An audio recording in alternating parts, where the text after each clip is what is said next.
Welcome back to Dragonfall. Apparently, the way to get through this wall is with exploding drones, which I think I can do with this. Let's see. Deploy drones to weapon storage. Is that what I want to do? Drones deployed to security self-destruct active. Okay.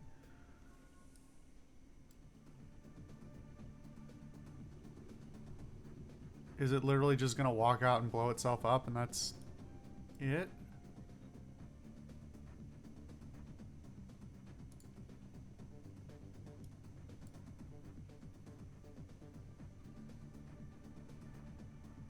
Why are there two? What is this one going to do? Blow up a bunch of shit?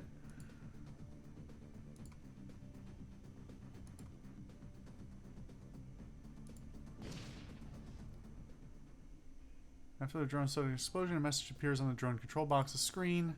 Available drone 0. With no more drones to control, this display goes dark. Okay, well.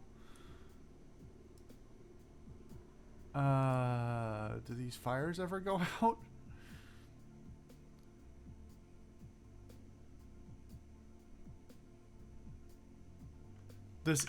Surely this is not just a walk through the fire and take damage for items, right?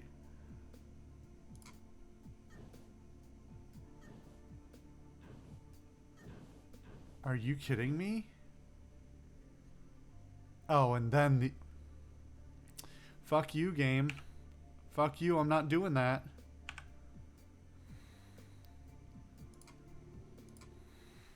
That was rude. That was rude.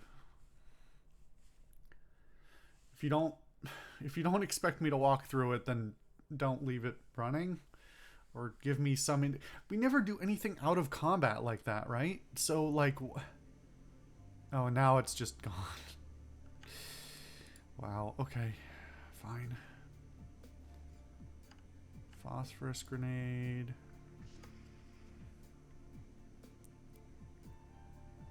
I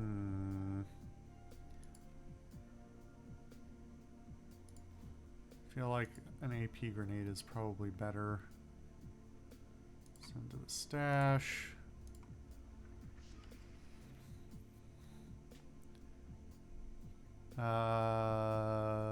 Wish I could give that to Blitz.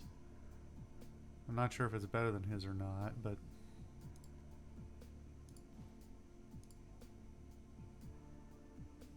Ruger Super Warhawk.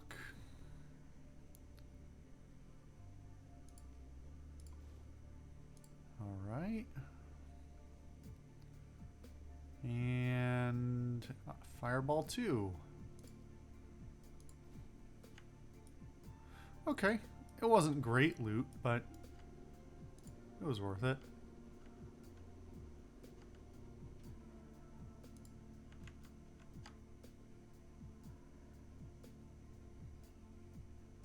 Alright, well... Through the blast doors, I guess.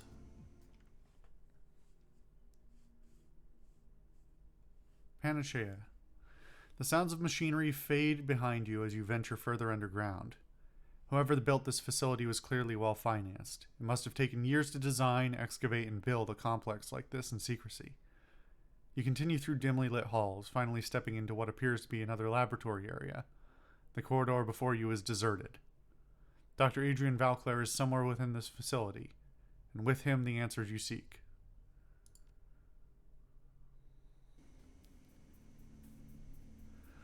Okay. What have we got? These don't look like combat areas, but...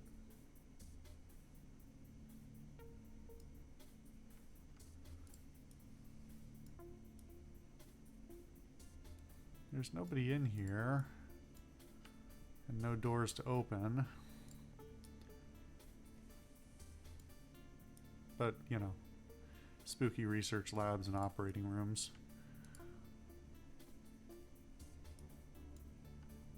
Uh-huh, okay. This is a very 90s movie. Or 80s movie. The old man behind the glass works feverishly at his console, glancing up at you when he can. A cigarette dangles from his mouth, its bluish smoke curling around his head.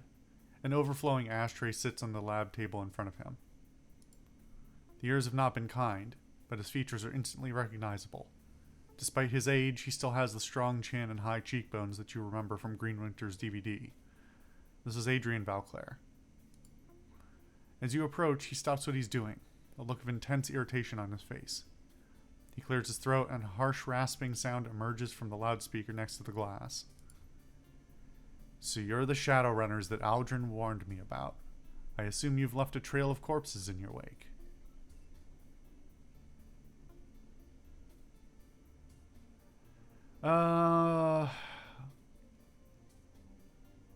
And you must be Dr. Valclair. That's right.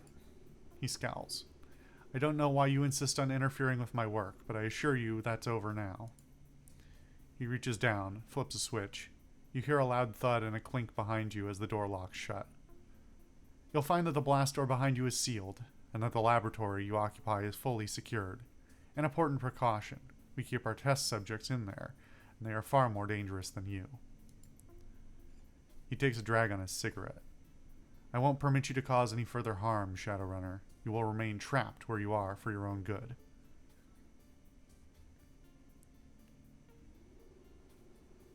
I don't really like any of these answers. I'm gonna remain silent for right now. Now, he fixes you with a level stare. I want to know why in hell you've so violently interjected yourself into my business. First, you break into my estate, which you didn't even know was mine, apparently. Then you spend what must have been a small fortune to track me down. You locate my AI, destroy it, then drive all the way out into the countryside. And finally, you shoot your way into my laboratory. He leans forward, hands on the table, his eyes narrowed into a piercing stare. So I have to ask you, Shadowrunner, who are you, and why in God's name are you here?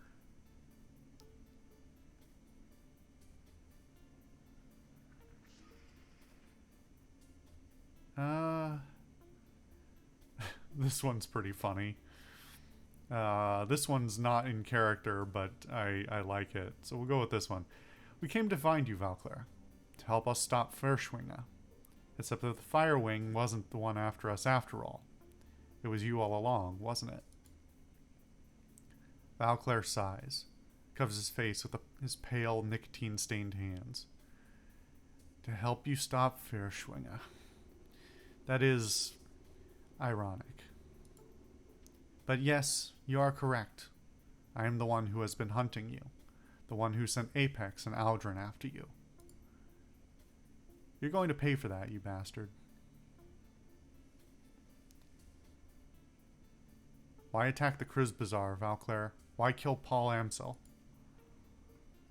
It was necessary to preserve the secrecy of my work, for the greater good of all. I know I have wronged you, and for this I am sorry. He sighs a long, rattling sigh that quickly turns into a violent fit of coughing. The sound echoes over the loudspeaker. He collects himself, continues.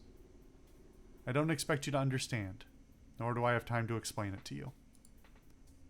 He straightens, glances back at the screen to his side, and nods curtly.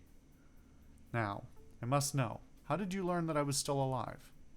How did you even know to look for me? Did someone send you?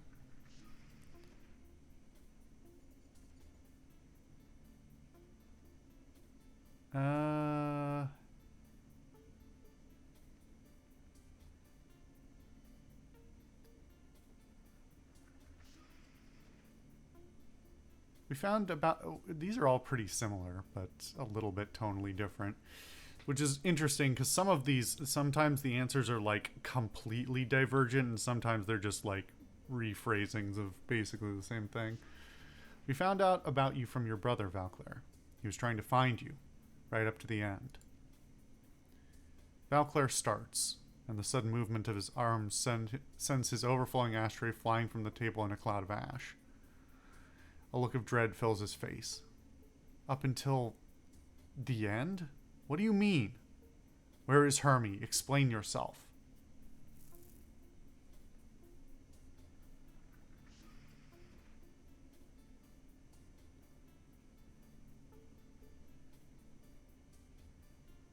Oh, you mean you didn't know? You killed him, too.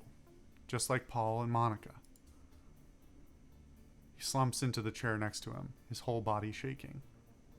I didn't.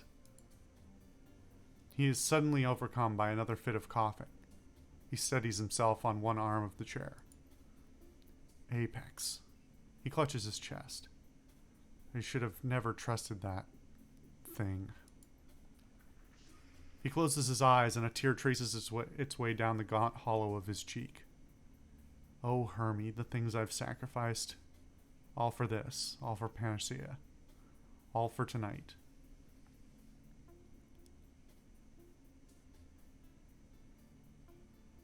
All for what, Valclair?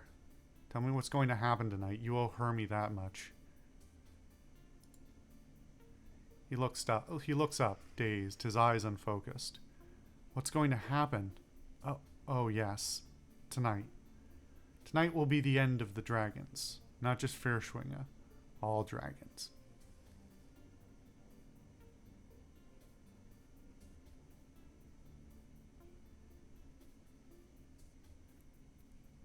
There are quite a few dragons out there, Doc. Powerful dragons. I don't think they'll support your plan. They won't have a choice in the matter. Valclair fumbles in his pockets, produces a fresh cigarette. He lights it with shaking hands and breathes in deeply. The orange glow of the cigarette flares bright. When he exhales, the words spill out with the smoke. The firewing burned and murdered and caused untold damage in her bestial rage, until the Dragonfall, until I stopped her. But that destruction was merely a symptom of a greater cancer.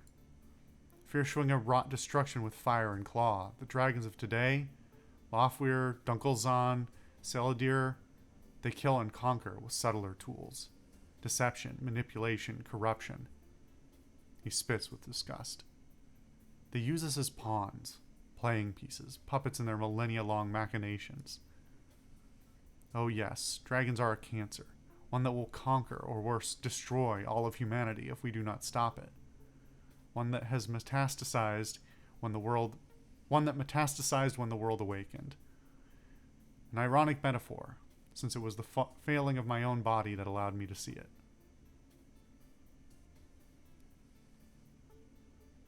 Let me guess. You have cancer. Late stage 2, if I had to guess. I'd say leukemia. He's racked again by violent coughing, allows it to subside. Takes another long drag on his cigarette, the ash creeping closer and closer towards his mouth. Your friend is correct. I suffer from cancer of the blood, brought on by the radiation of the socks, no doubt. It was when I heard my doctor's diagnosis that I realized what I had to do, what my life's work would be in the time I had left. I am sorry, Hermie. I'm sorry you won't be able to see it for yourself.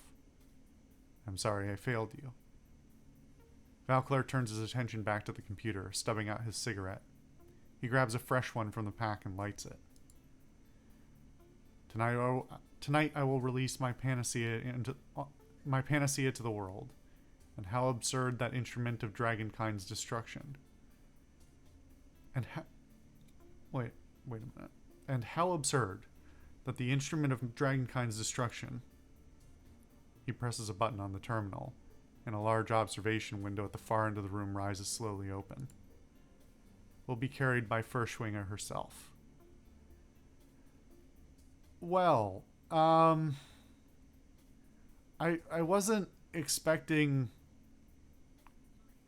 just a full-ass dragon with some big manacles. That's a little bit silly. Oh boy. Wow.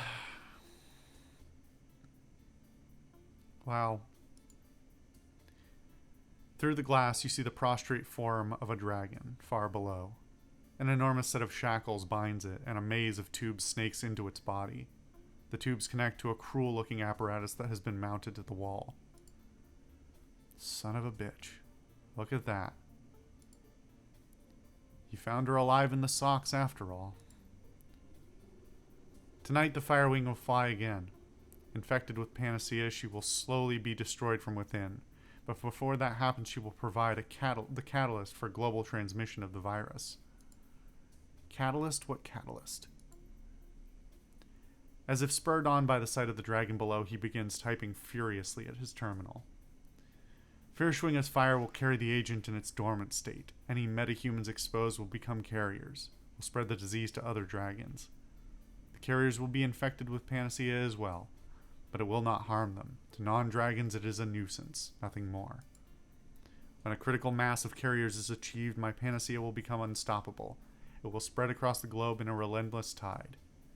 However, if it does not reach this critical mass, it will fizzle, die out, become inert. Well, then why would you deliver it by dragon, which everybody is going to flee from, instead of trying to, like, I don't know, the old supervillain classic, pump it into the water supply? If it's being spread through other metahumans, then, like, easy peasy. Not one dragon. Hence the need for a ground zero, a flashpoint for a mass infection event. He looks at the ceiling, mumbling to himself. I'm sorry, Hermie. I know how you loved your flux state, but that doesn't matter now. It must be Berlin. Hang on a second. You're going to sick the Firewing on Berlin? He continues his work, filled with a feverish energy. To save the world, yes. For Panacea to work, Berlin must burn. A sacrifice, one for the greater good. Fierschwinger will breathe her infected fire upon Berlin. Thousands will die, and through that destruction the virus will take to the air. A critical mass of Berlin's metahuman population will be exposed, but no one will even think to quarantine the city until it is too late. The flux state lacks any centralized authority. Corporations will evacuate their own. Thousands will flee the city infected. He mutters, his voice growing more detached. Oh yes, Hermie. Berlin is the perfect flashpoint. It wasn't supposed to happen tonight, no. But this little intervention of yours leaves us no choice. So let us see. He squints at his screen. Tonight's wind patterns dictate that ground zero be Tempelhof-Schoenberg, highly populated. The virus will spread quickly enough from there. That's only a few kilometers from the Kriz Bazaar. The Kriz Bazaar? My favorite cafe's in the Kriz Bazaar. Blitz, what the fuck? What is that line? Okay, that's a fucked up line. Is this supposed to be like if somehow we don't make Blitz a member of our team, but we bring him here anyway? That line makes no sense. Dude, you've been with us for weeks at least, right? Like, you live there, basically. What fucking line is that? The Kriz Bazaar, my favorite cafe's in the Kriz Bazaar. Look, you're crazy and we're probably all going to die, but we're not letting you get away with this. Nonsense. You are sealed tight in that laboratory, impotent to stop me. The old man eyes the cigarette butt in his hand, fishes out another from the pack and lights it with the first. Then he returns to his console, reaching to the side for a microphone. He mutters something into the receiver. You can barely make out the sound of the name Aldrin. When he turns to address you again, his voice is level. The shaking in his hand seems to have subsided. Security will be here soon and they will take care of you. Do not worry, you will not be harmed. The sacrifice that I'm making tonight is a necessary evil. It cannot be helped. But so long as you remain confined, I see no reason to kill you too. Okay, I think we're gonna take a brief break before we deal with the rest of this. I'll see you guys then.